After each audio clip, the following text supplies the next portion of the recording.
My name is Clay Clark, and I'm America's most pale man. I've been in such feature films as a lot of them. You just really can't name them all. But the point is, I am joined here today with the best-selling author, Pulitzer Prize-nominated author, a guy whose life was made into a movie, a guy who's gone from the cotton fields all the way to the boardroom where he actually owns his own bank. And he's going to be teaching us a little bit about his early years.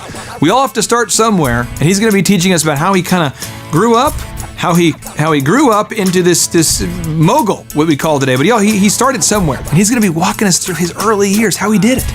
Remember, at Thrive15.com, we all believe that knowledge without application is meaningless. So as you are watching today's episode, just take the time to ask yourself, what do you need to do to specifically apply these principles that Clifton Taulbert is teaching you within your own life and business? Otherwise, today's episode may just be more meaningless than taking a shower before hopping in your own pool.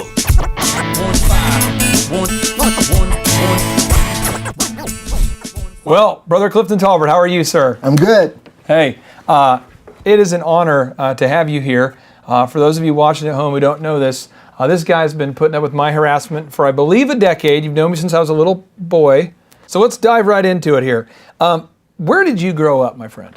I grew up in the Mississippi Delta during the era of legal segregation when cotton was basically still king. It defined many of our lives, what we did, and what was expected of us. It was a different world, a different time. I'm going to work off the assumption that maybe somebody out there doesn't know what the word segregation was. Can you explain to me what that was literally, and then maybe what that felt like?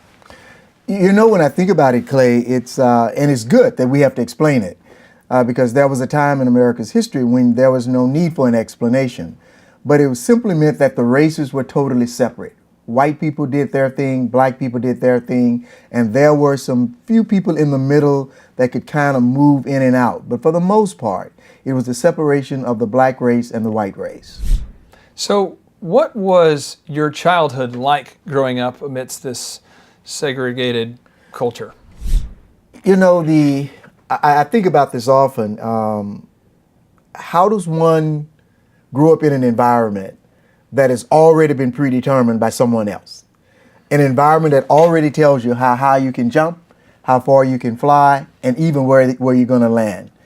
It can be really a very challenging environment. It can be daunting because there's something inside of you, but there's so much on the outside of you that seem to be there to orchestrate your life, to really, like, there's another maestro outside of you that's really calling the shots about your life.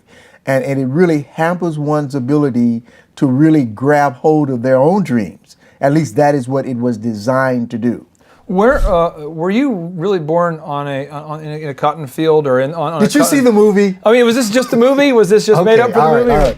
Well, the one thing I can tell you that when you write a book and you sign something over to a producer, yeah, you have really given him or her the rights to do whatever they want. Okay. And I remember being on set, and I saw that scene, and I told the producer, I said, I wasn't born in a cotton field.